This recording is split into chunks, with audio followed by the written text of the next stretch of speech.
make today's call. And I think we're good to go. All right, good morning, everyone. I'm Daniel Stein from Stewards of Change, and I'm delighted to welcome everybody to today's meeting. It's been a long time coming in terms of waiting to bring everybody on board here to provide an update to what's going on with the consent service utility. And so today's meeting, I'm going to just kind of walk you through the agenda here. We only scheduled an hour, so it'll be pretty quick today. And but I do want to invite questions and commentary. What we'll do is we'll just do some quick welcome and introductions, and then just do a really kind of a brief update on the utility itself. Many of you, actually probably all of you, have been involved in some different conversation over time regarding the consent service utility. So we wanted to just do an update on kind of where we're at right at this moment in time, kind of where we're at on also with the demonstration sites, the learning partners, use cases, a little bit on the architecture and the technology, and then sort of talk about what's coming up next, and also announce the ONC's Discovery Workshop that's now planned, soon to be promoted on August 16th. So this morning, there's 4 of us presenting, and I'll ask a couple of other folks who are involved also to make some presentations. So that's me wearing a jacket and tie, that's as well as Jim. So those are ancient pictures, I suspect. Brian Hansbaker, who's many of you know from Project Unify, Stewards of Change, and OCL involvement. Mary Sarah Jones from AWS, who has been also actively engaged, and also Jim St. Clair, who's our partner from the Linux Foundation. Let me just turn over the microphone for a moment to Jim, Brian, and Mary to say hello. Jim, are you with us, or you want to say a few words? Hello, good morning, and I do not have my tie on today. Jim St. Clair, Executive Director of Linux Foundation Public Health. I think everyone on the call knows me today, and most importantly, I've had a chance to get to know all of you as well. Thanks. Mary Sarah? Good morning, I'm Mary Sarah, and I'm with AWS, as Daniel said, and I'm thrilled that everybody has an interest in consent management, so thank you all for joining us. Great. And Brian? And I'm Brian Hansbaker. I'm a technical lead for Project Unify, a fellow of the National Interoperability Collaborative, something I rarely tell everybody, but hey, why not? It's what I get instead of being paid for it. And as well as working for Stewards of Change, I'm also a Chief Technology Officer for Open City Labs, and heavily involved in various healthcare and social care standards organizations, including the Gravity Project, HL7's Human and Social Services Working Group, and chair of the Direct Trust Information Exchange for Human Services, amongst others. Thanks, Brian. And your picture is a little bit in the witness protection program, but we'll get that work done a little bit later. I have a better one I'll send to you someday. Thanks a lot there. So moving right along here, I wanted to just spend a second here on a little bit of this orientation of where and how this project is working. So many of you probably know our work from Stewards of Change. Over the last number of years, we've developed the National Interoperability Collaborative. Again, many of you participated in that. It was a Kresge-funded initiative that allowed us to bring together this august and robust group of folks who are on the call here, along with many others. And that spawned a number of things. One, our national action agenda from over sort of 2020 and 2021 over COVID, Project Unify, which comes out of NIC, and then our training curriculum. And then really out of, more accurately, out of the national action agenda and Project Unify, the consent service utility was hatched as a result of really quite intensive efforts by a whole lot of people over pretty much the first year of COVID to identify stuff that we could go do that would be meaningful and useful and potentially have a structural impact. And so just to kind of give you a very brief overview of kind of where this sits within the machinations of activities here. I also want to recognize, as I said earlier, the National Interoperability Collaborative that has been a really interesting and robust group of partners, some of whom are listed here. There are many others who have been participating over the years, really lending their shoulder to the proverbial flywheel of really developing demonstrations, looking at cross-sector interoperability and data sharing, and now most recently really contributing to the work of Project Unify and the consent utility as we're looking at those. We've got a couple of lists I'm going to show you here. As I mentioned, we've had a lot of conversations with a number of sites who are both potential POC sites, proof of concept sites, and you'll see here New York, Hennepin County, San Diego, New Jersey, Colorado, California HHS, and Dell Medical School, all of whom have raised their hands to a certain degree to say they're interested in participating as POC, and then a number of other organizations, some of them who have shown up on the last slide as well. And the purpose of showing this is really the robust nature of the participants in this work. And part of the reason, as I said, for today was to really bring together folks just to kind of align some thinking and give a kind of a status update where we're at in the overall trajectory. So I'm excited about the breadth and the depth and participation and anticipating really moving this thing forward as we go forward in this work. I want to pause for a moment now and just say, you know, we have amongst all the sites, we have sort of two that are explicitly shovel ready, as we refer to them. And that is the Bronx, New York, and also Hennepin County. And in the Bronx, we have the Department of Health, Montefiore Health Systems, Bronx Rio, Integrated Care for Kids, Early Intervention. And then Hennepin County, their Model of Care Advancement, and their Hennepin Health, who are involved here, who have stepped forward and are, as I said, literally ready to do some work. And I wanted to introduce a couple of folks who are on the call here. And so I wanted to ask, I'm not sure, I don't think Doug is on the call. I think he's got a conflict, but I think Paul Meisner is on the call with us. And if so, Paul, I would like you just sort of greet folks, say hello, you can hear your voice. And I know this picture does not represent the bearded gentleman who is showing up on our active meetings, but I presume it's the same person. Thanks very much, Daniel. I'm Paul Meisner. I work at Montefiore Medical Center. I work in our care management organizations, and I do research program development, and I'm trying to really link a lot of people on this really important agenda, because my work, it's really discovered that consent was the issue that we have in moving all sorts of data sharing forward. So I really appreciate the opportunity. Thanks very much, Daniel. Thanks, Paul. It's been great. Your support and tenaciousness has been just amazing as we've been sort of moving through the agile bureaucracy in New York State that helped move this forward. Also, Connor, I think Connor, you're with us here. Just wanted to just do a shout out for Hennepin and your guys' interest in this. I know we're still in development phases here, but if you're on the call, I could not track down a photo of you, so that's good. That means my Google privacy is working, I guess. But excellent. Yeah. Well, hi, everyone. I'm Connor Johnson. I'm the Model of Care Coordinator with Hennepin County. I'm joined by Jessica Simon Cook, and we both have been working on a model of care at Hennepin County, really integrating our Hennepin healthcare system, our Hennepin Health, which is our health plan for the county, and then also all of our housing stability, and then various other departments across Hennepin County to really address people experiencing homelessness or housing instability, to help get the right care coordination that they need and then stabilize into housing.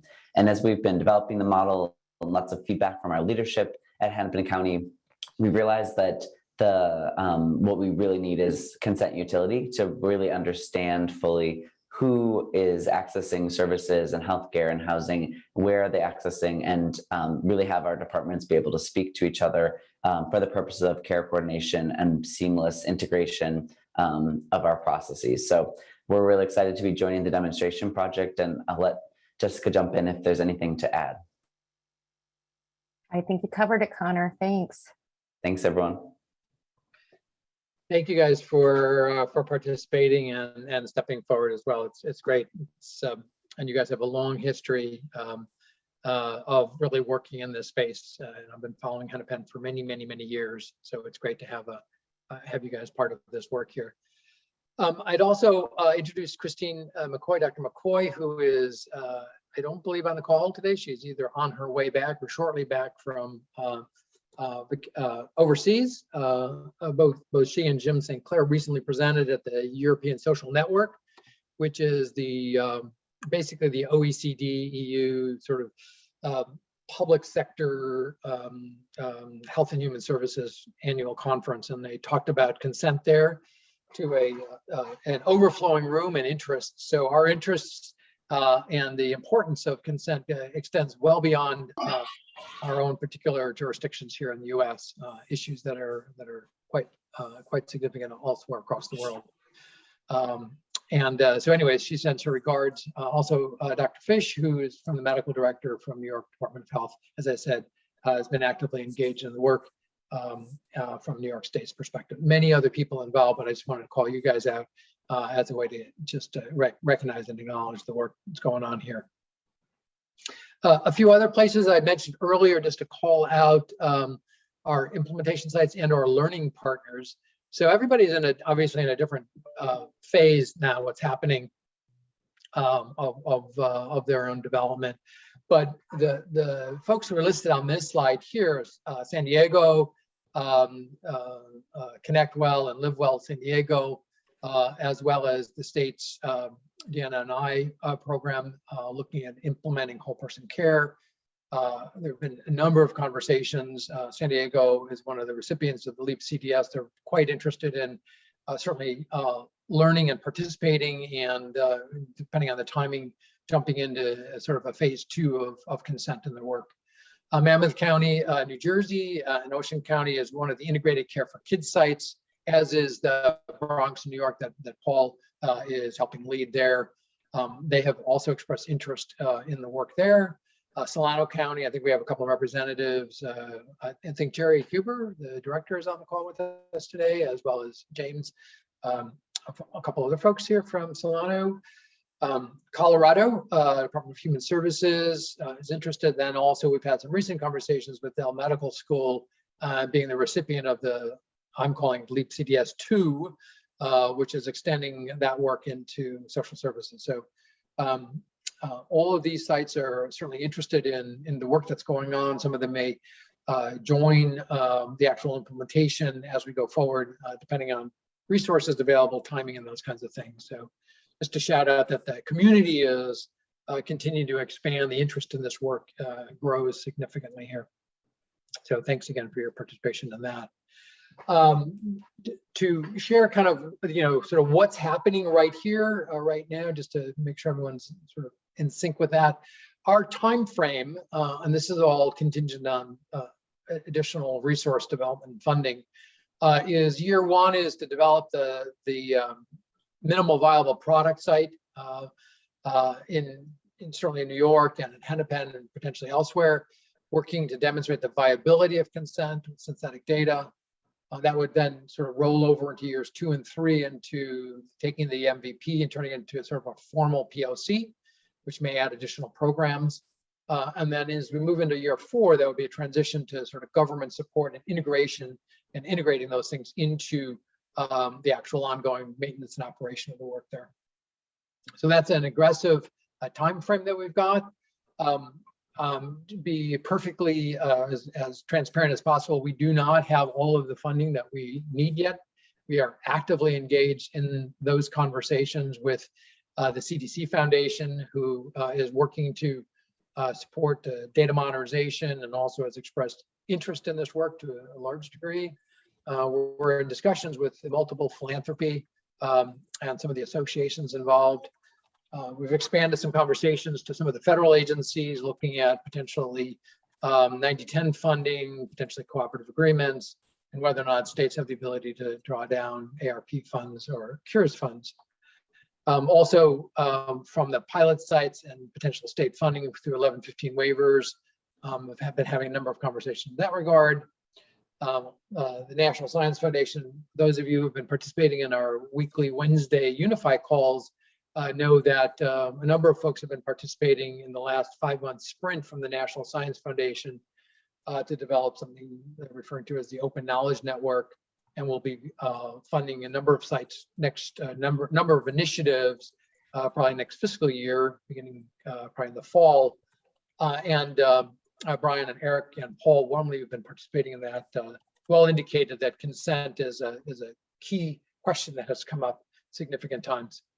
And then I might also say some recent conversations with the U.S. Digital Services and 18F, who are beginning to explore some innovation within government, and the topic of consent also percolates up to the top in terms of improving consumer experience with the government.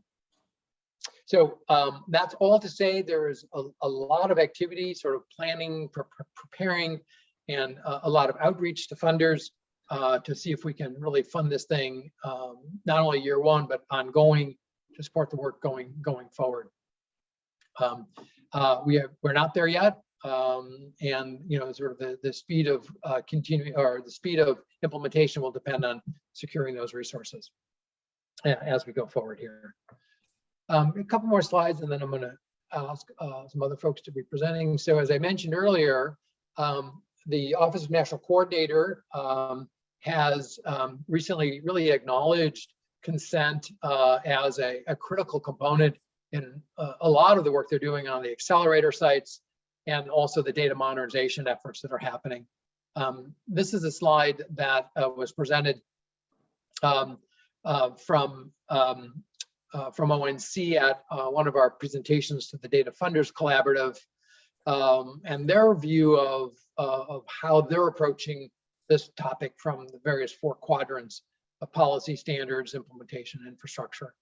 And this really does resonate and with the convergence around integrating health and human services, facilitating nationwide data sharing, and leveraging and reusing technical design patterns. So I'm excited about their support and interest in this work, and that is now manifesting in the first national workshop on e-consent, which will be happening on August 16th. It'll be half a day.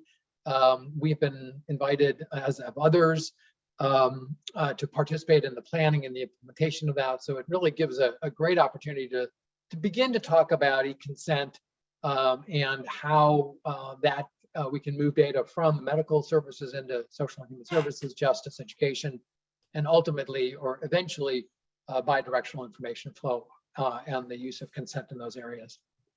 So we're excited about that. Keep your ears and eyes open for more information about that event. Personally, I expect that to be sort of the starting point for a series of conversations or workshops over the next year or so that will dive more deeply into each of these topics, but also the various complex topics associated with consent. And just one more sort of background slide here. This is a view that many of you may have seen, our pinwheel diagram, which helps in some ways describe kind of what we're trying to accomplish. I think everyone who's either doing systems of care or whole person care or person-centered care really looks at the individual, family, or community in the center, and then trying to coordinate and integrate the various services and systems that impact that potential person or family. This one was actually built out of the Integrated Care for Kids, which referenced a couple of times, which is a 7-year cooperative agreement from the Centers for Medicare and Medicare Innovation. As I said, Bronx, New Jersey, and 5 other sites are involved with that. And this really reflects the constellation of services that they're trying to integrate over time. We know that people need to navigate multiple services to acquire services and supports. Being able to share and secure information, critically important, obviously fundamental to this work. But as we know, there are very few tools for obtaining and managing informed consent, without which really impedes trust. So at the heart of this, for many years, I've been, and many people on this call have been really pursuing interoperability and bidirectional information flow. And I think only the last couple of years have we really crystallized this idea of consent as being really the door through which we need to practice, we need to move in order to unleash or to unlock some of the data sharing that's fundamental to care coordination. And in order to do that, we need sort of new models and tools and competencies to support that work going forward. And I think the work of the Project Unify and the NIC and many other folks on this call have been really pursuing that. So we're excited to be at this point. We're not there yet, but we're very, very close. And I offer this up as an opportunity. With that, just a review, you guys have seen this, the basis for consent service utility really are to obtain consent from people who are typically systems that are not typically user-friendly, usually paper-based, hard to understand, and don't really engender trust. Helpers often face paper-based or non-standardized processes, so we're trying to help helpers help more effectively. The lack of informed consent, as we've said now, impedes the ability to share information. And that is pretty much true for all of the different services that really have a requirement of consent or articulating what that looks like. Put simply, we're trying to put people in the data driver's seat. It is in many ways equity in action, really enabling people to share their data, helping helpers help, and then building trust to improve decision making.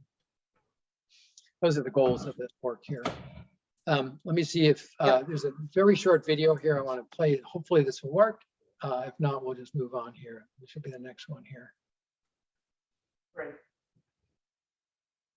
I know a lot of people in my life have been hesitant to go to the doctor just because of that reason. They're scared what the doctor will know, what they'll share. But if there is a confidentiality trust or information entrusted into them, then they'll feel more comfortable coming forth. Okay. And then that way the problem can be solved. That would definitely help with the privacy concerns. I mean, if I had a choice, just having a choice is definitely empowering. That new, I guess, concept, I hadn't heard of the information trust. And I guess that's something that, if it is new, new idea, just getting more information and letting know, this is how it's going to work and how it's going to benefit the providers that help us to better take care of, certain needs. I think if you have the information presented to most people, hey, we're using this information to try and improve our services, then they're probably going to be maybe a little bit more receptive, but it's still good to have that option for someone to opt out if they choose to. So with that, let me pause for a moment. It's always good to hear these voices. This work came out of some of the work with our partners at the Center for Democracy and Technology and also some of the Data Funders Collaborative, when actually really talking pretty in-depth with consumers around this work. Before I hand this over to Brian to talk a little bit about some more of the technical components and also Mary Sarah Jones, let me just open up the conversation for a bit, see if there's any comments or questions. I haven't been checking the chat lately.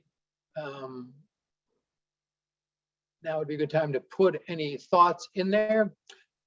Funding, no, we don't have partial funding yet. A lot of discussions that are happening. Aaron, to your question here. Hey, Daniel, just so you know, your chat box is, we can see it on the blocking the screen.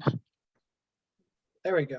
Something's funny with Zoom today. Yeah, usually it doesn't impact the display. Thanks. Yeah, thanks.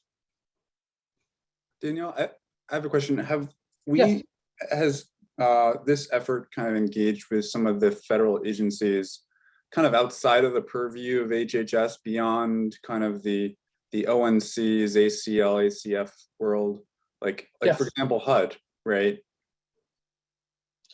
So thanks, Matt. Yeah, we have been actively, obviously, engaged with ONC, everywhere from everyone from Mickey Tripathi down to a variety of folks within ONC are obviously engaged in the work here as we're going forward. We've been having conversations with CMS around some of the 9010 funding, outreach to the Administration for Children and Families.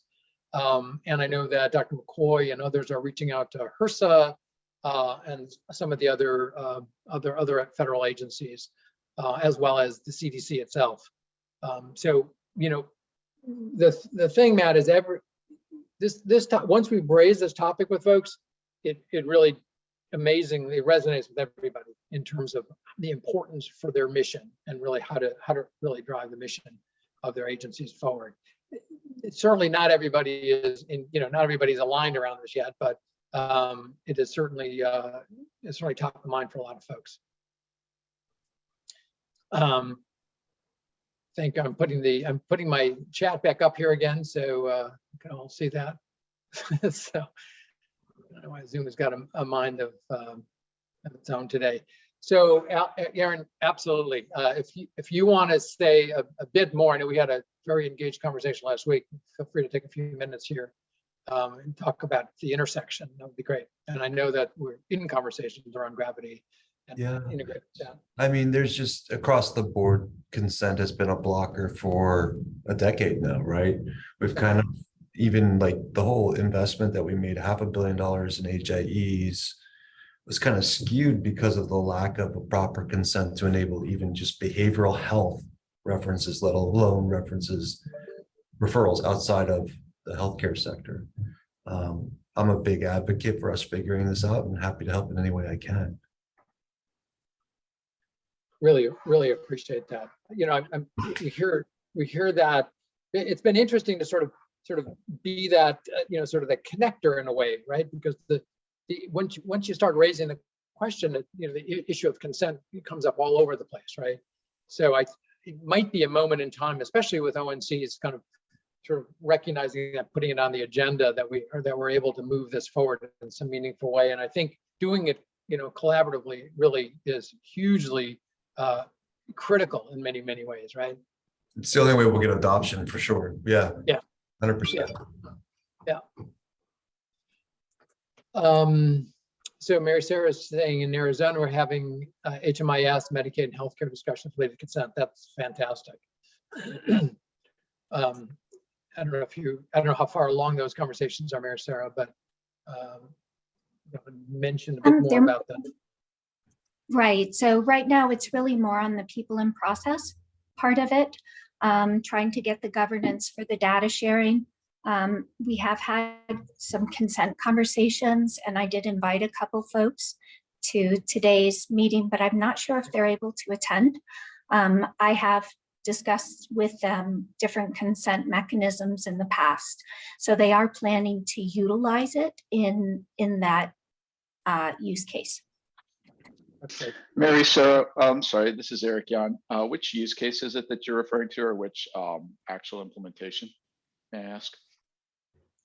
Yes, it'll be sharing the HMIS data with the Medicaid agency so that they are able to support housing services for individuals with serious mental illness. And what initiative is that part of? Does it have a name, or is it? Yeah, it's part of Arizona's Whole Person Care initiative through the state Medicaid program. Thank you. Great. Looking forward to that. Yeah, I think like a lot of places, there's a lot of things going on in places, right? Again, like we originally sort of the mission or the goal for the NIC was to start to sort of at least identify where those things are going on and be able to leverage some of those activities together. Okay, so actually we see groups pushing for consent for transaction model rather than blanket consent for anything care coordinating related. Some groups. Yes. Okay. Let me hold those questions for just a little bit because I know people are a little pressured for time. Let's come back to those in just a moment. And Brian, let me hand this over to you. I know you've got some things to say. We wanted to focus a little bit of time on just a little bit of the technical architecture here so people get a view of it. And I can drive your slides here, Brian. Sure. I think I'm going to spend more time on this slide than any of the others. So be prepared once I'm done with this slide to move quickly. Okay. With our understanding of the importance of social determinants of health nowadays, we have a lot of different systems across social care and healthcare domains that need to be able to exchange information. You know, when there was just one system that needed to share information with one other system, consent is pretty simple. We end up with you know, the system sharing the information, the system of the source of truth, looks in its own internal access control records or consents to determine if the system or person requesting the information is allowed to access it. However, as we get a larger number of different systems that need to share information, we increasingly run into one or all of three different problems. One is the receiving system that gets information from lots of different places may need to reshare some of that information with another system. For instance, a referral management platform sharing with a service provider. And you know, under those circumstances, the first time through, it's fairly easy to, hey, I just got this information from this electronic health record system, for instance, and I got, as part of it, the rights to reshare it. But if a case manager needs to reshare that information, let's say a year later, how do they know what system they need to go back to, even if they had good provenance for that original record? That system may have changed. They may have been replaced. Epic system may have been replaced with a Cerner system, for instance. So it's important to have the ability to track back down where information came from so that you can re-ask, can I reshare this information? Perhaps as important, if not more important, when you have case managers or care coordinators that get patients/clients to sign a universal consent form to gain broad permission to exchange data for meeting their social care requirements. What consent standards are supported on what individual end systems? How many different places do they have to go to? And how do they effect registering that consent with each of these different end systems? And finally, and I think we all have this experience, how do we know where our sensitive information is stored? And how do we know how to get to those information systems? What user interface to use? What mechanism do we use to register our privacy preferences and our consents?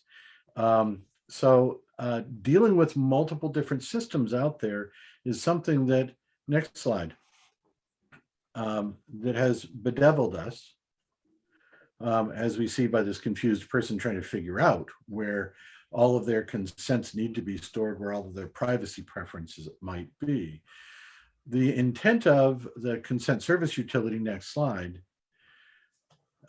is to, in essence, provide a proxy for that individual person, as well as a proxy for all other systems, so that there is a single place, not to store the consent, but to store where consents might be and enable the ability to both find those consents and merge those consents along with attribute-based information associated with the information itself to determine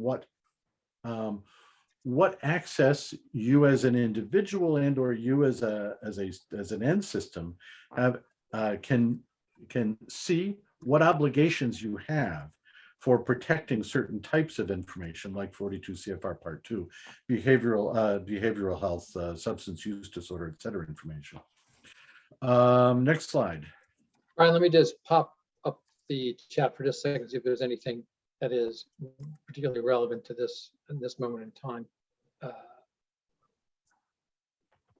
Okay. I could ask a quick question here, Yep. and if it just to clarify, Brian, you said a proxy to consents where they're stored. So are you thinking about a record locator service of some sort? In essence, yes. Okay. Okay. So let's move along here, and then we can come back to that in just a moment.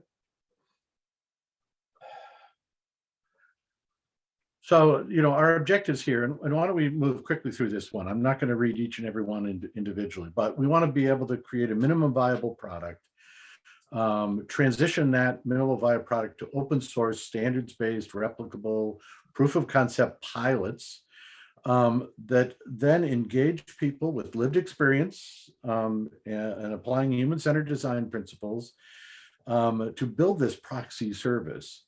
And under the covers, have a configurable rules engine that understands federal and state laws and policies, as well as potentially organizational policies. And the concepts of consent and potentially record-based privacy marking information, such as data segmentation for privacy in healthcare, in order to be able to build a proof of concept implementation. Next slide. And here's where I turn it over to Mary Sarah. This is Mary Sarah's slide. Thank you, Brian. So one thing that's really important to understand, appreciate about consent is not an all-encompassing mechanism for managing data. It's a complement. It's a complement to your existing controls. So you've got to have layered controls that consent can interact with. So this is one issue that a lot of organizations are running into, is that they're managing data as one large group. So if they want to have the ability to consent to sharing only a portion of that data, there's got to be a way to pull that data out, to know that this is my behavioral health or this is my housing data. So those controls have to be in place. And one way of managing data is looking at the role-based access and the attribute-based access. And role-based access is the access that an individual gets based on their job and the organization that they work for. So they might be an intake specialist for SNAP or TANF, and based on that, they've got certain data that is required for them to do their job. Consent does not give them access to that data, and it does not take it away. That role-based access is stagnant. Attribute access is additional data that would be helpful for those individuals based on their role to have to make better decisions. And that's going to vary based on role. So the intake specialist, it would help them understand maybe if someone was a veteran. So if that data was in a different system, giving them access to that data would be helpful. Some of the attribute-based access will require consent because it'll be PHI. Some will not. And so in some cases, organizations decide to share that some of the data, the attribute-based access, with the roles without consent. And other organizations are more conservative and decide that anything above role-based access requires consent. But you still need to determine what data would be helpful. You don't want to unlock everything, and then we have like the internet where you do a search and you get 2 million hits. That's not helpful to decision making. You want to see all the data that you need and nothing that you don't, because that'll just messy it up and you'll get a lot of noise. So the images below, when you add consent, you'll end up with that role-based access, the data that is in that bucket, and the data that is in the ABAC bucket. If you, however, are not sharing any data from the ABAC, unless somebody has consent, then you might only get part of an ABAC if you don't have consent. So you've got consent, you get all of RBAC, all of ABAC. You don't have consent, you don't get any ABAC that requires consent. I'm going to stop there because this is a lot of mumbo jumbo for folks where it may be new. Let me thank you, Mary Sarah. I know that you've done a lot of work on this work, particularly in San Diego, but I'm quite interested in that. I'm just checking the chat here that you can all see now if there's stuff that is interesting. Great. Rita, thank you. I think for folks who have questions, if you want to raise your hand, that's great. Rita, over to you. Hi, everyone.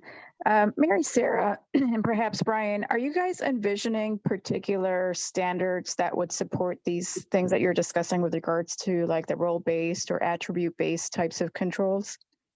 Yes, the rest of the presentation gets into some of those standards, et cetera. Oh, okay, great.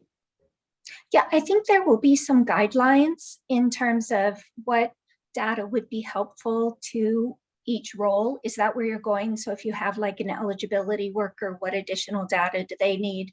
If you have a physician of such a type, what additional data do they need? I could see that being part of that. I'm also thinking Yeah. of a different initiative that I'm involved with.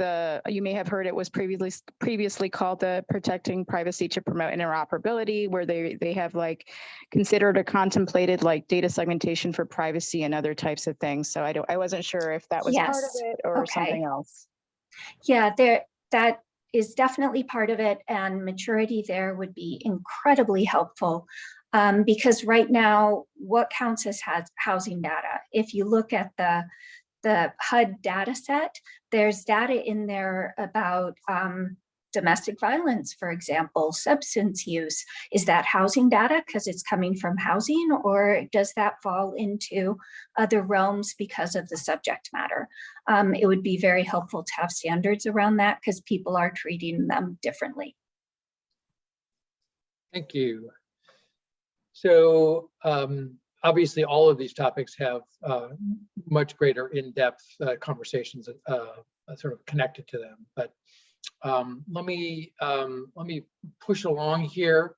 We've got a few more slides. I'm going to go back to Brian here, and then hopefully we'll have a few minutes for discussion before we have to end this morning.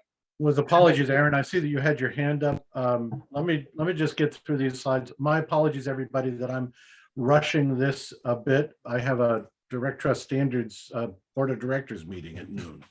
So I have to run, and I'm closing out the slide deck here. We stand on the shoulders of giants. The San Diego LEAP CDS consent service was funded by an ONC LEAP grant. San Diego's HIE architected and implemented this open source consent decision service designed to support social care as well as healthcare data consent, but they were only able to implement support for healthcare consent during the grant period. Next slide. It's a great model. It's pretty flexible. It's generalized to social care, education, justice, et cetera, or generalizable. There are some additional opportunities. Specifically, we need identity management. That should be identity, not identify management. My apologies. It doesn't talk about explicit record location services. It has consent discovery, but which implies record location, but we don't call it out. We don't call out explicit record exchange. Implicitly within LEAP CDS, they were thinking in terms of healthcare record exchanges based on HL7, FHIR, et cetera. But obviously, if we're going to use this in a broader context, we need to support CIF, EDFI. We need to support NEAM and other types of object models out there. So we also need to support additional non-health privacy rules. So what we've done is taken that LEAP CDS as a foundation at the heart of the unified consent service model, added in identity, attestation and validation, and think of this as just identity management, moved end user consent management around to make use of the consent discovery service so that the mechanism that end users have for finding their consents and managing them leverages that concept of consent discovery. Next slide. However,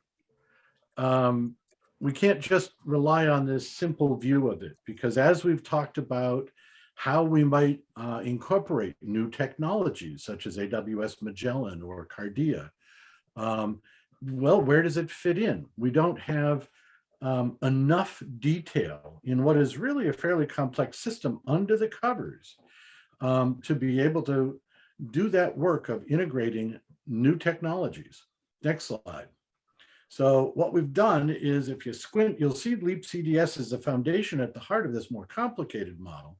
We still have a consent enforcement service generalized to authorization enforcement.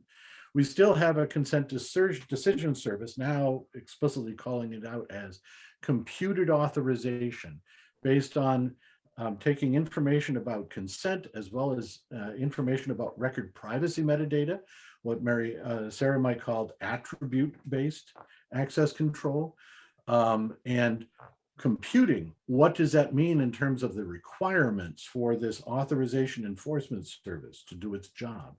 We have, of course, added in explicitly record location matching deduplication as part of this consent discovery mechanism, as well as explicit support for different kinds of record access. Think in terms of different standards for talking to these systems of truth out there, those record stores. Next slide. Of course, the driver for this more detailed model was to be able to envision where various industry technology efforts might fit into this consent service utility. Technology always is evolving, and we need to ensure that any open source software work we do for a consent utility can evolve with the changes in technology within our industries, and be able to adopt new and changing technologies under the covers. And that includes the work that the Interoperability Institute has been doing with MELD and with synthetic personas and data. Of course, the LEAP CDS work. AWS's Magellan. AWS also has a consent store mechanism that we've learned about. Sovereign identity for identity attestation and validation. Cardia for record location, and it also has built-in implicit consent. There's a direct trust standards body now called the Privacy Enhancing Health Record Locator Service, if I'm recollecting the deacronization for that thing, which is a record location standard, not unlike Cardia, not unlike AWS Magellan. There's also the work that we're doing in terms of in the human services interoperability architecture, work that has been updated or is being updated, as I understand it, by ACF, as well as the National Science Foundation's work on open knowledge networks and graph technology. Next slide.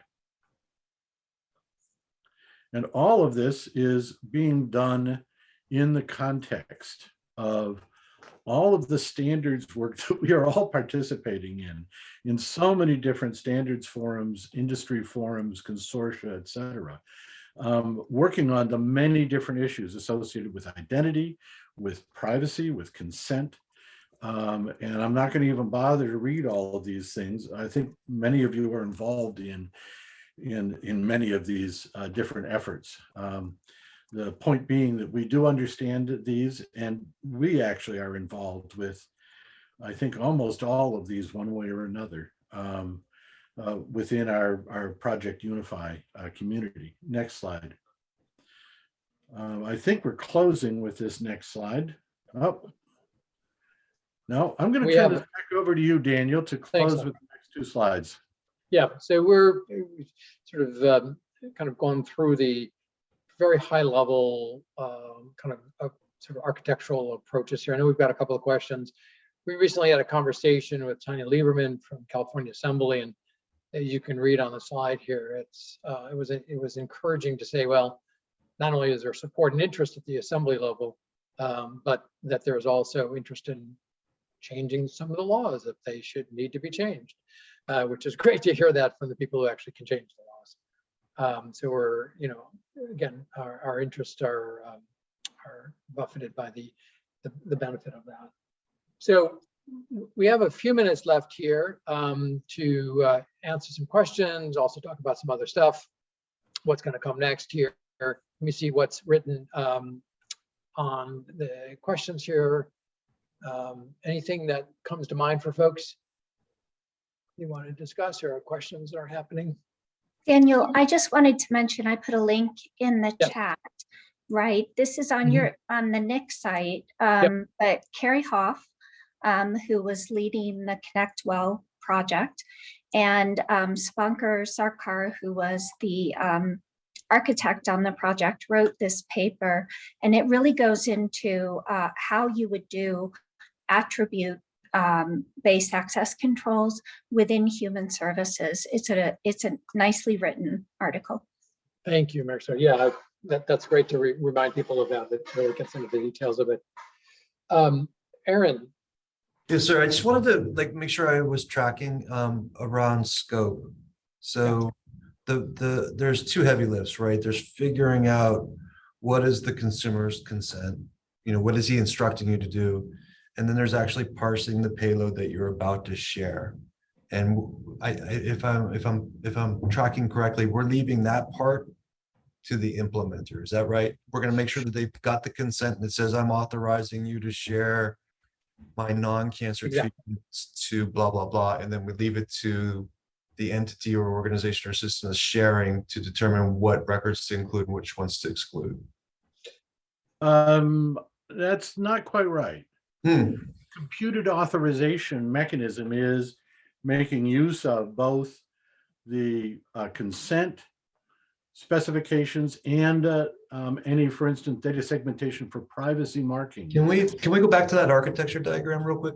Because that's where I wanted to make sure I was tracking. This is the complicated diagram. This one here, yeah. But the notion was, so would that be on your chat window? Thank you. On the server side or on the utility side? Which entity? So do This I is have on to pass the PHI to you to parse and get back to me, or do I do that internally? The records, the way Leap CDS works is when you make a request from the application context on the left through authorization enforcement for a record, the first thing it does is identity matching and deduplication. Then it goes to record location and consent discovery. Is there a record out there that matches, for instance, a search request? And what is the consent stores, if any, associated with that particular patient and those particular records in that particular end system? That record and its associated consent, or those records and their associated consents, are returned back through kind of the right-hand big block, dated with the dotted line, to the computed authorization service, the thing that says computer authorization consent plus record privacy metadata, where basically it is extracting from the record any privacy metadata associated with that particular, for instance, healthcare record, plus the consent, plus any knowledge that it has in its rule system for state or local or federal laws associated with that particular type of information, healthcare information, for instance, or a student information system record protected by FERPA. And it computes what are you allowed to do with this? What are you not allowed to do with this?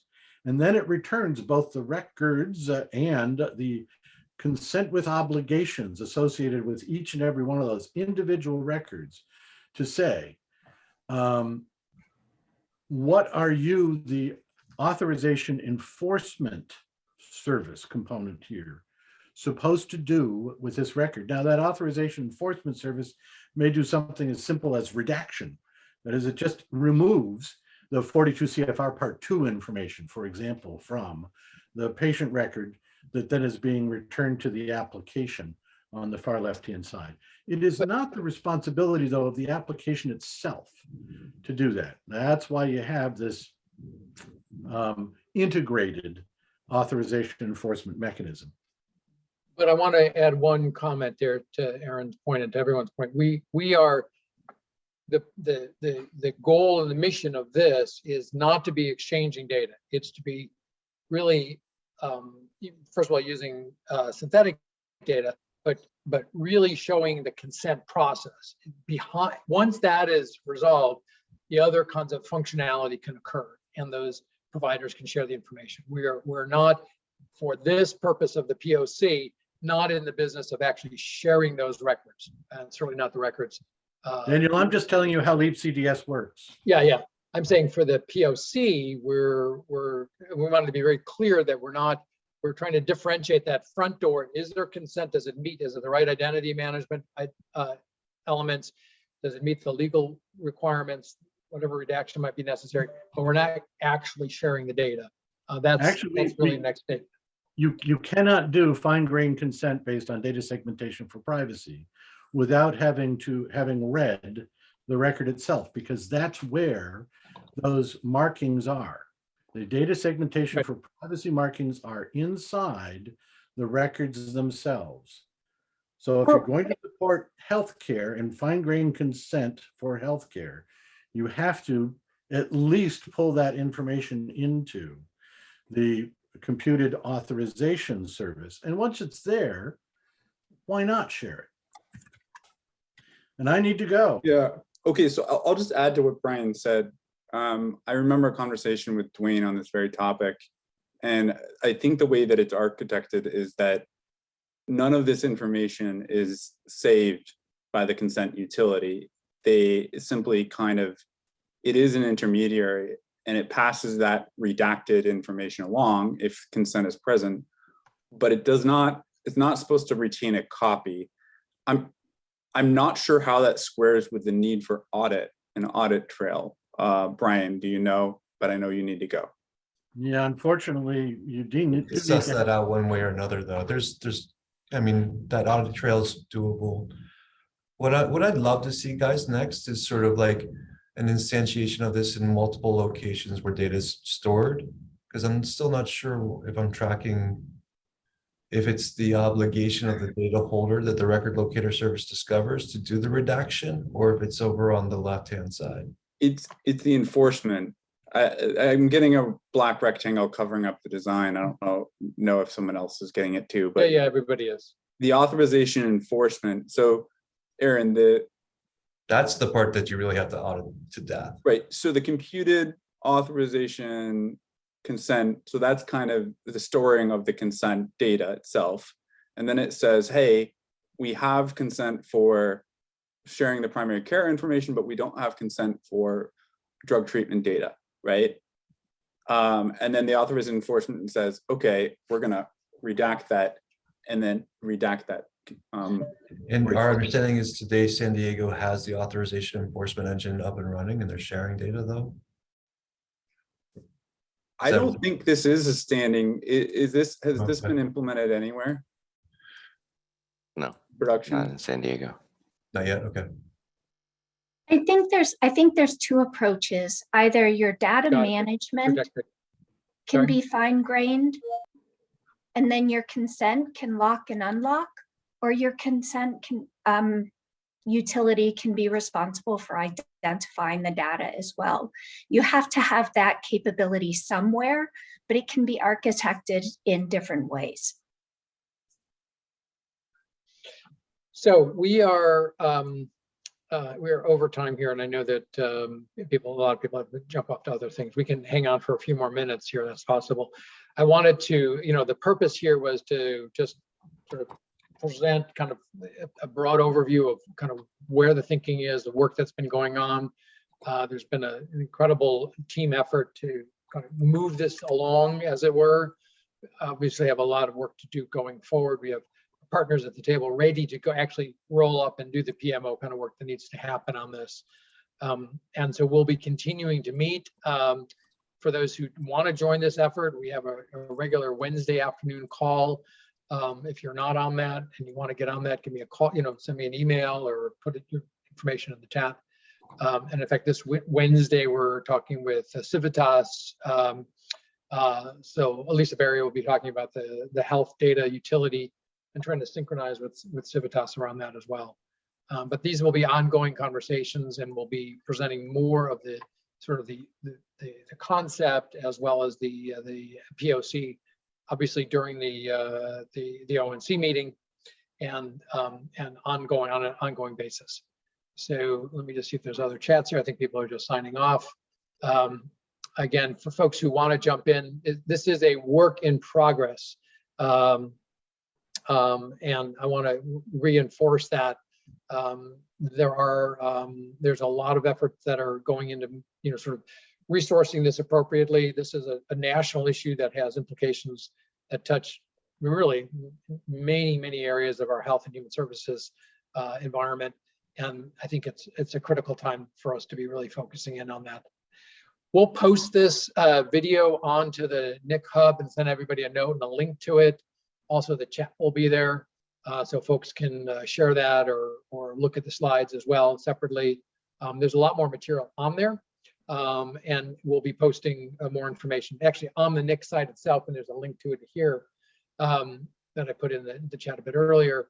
There's a way to look at prior recordings and a lot of the other information that sort of has been developed over the last couple of years, both in terms of recordings and PowerPoints and other things like that. So lots of material going on here.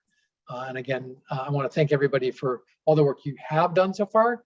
And just reach out and holler to get involved. So with that, I want to say thank you. Have a great rest of the day, Monday, as best one can. And we'll hopefully see you guys on Wednesday again and continue the conversation here.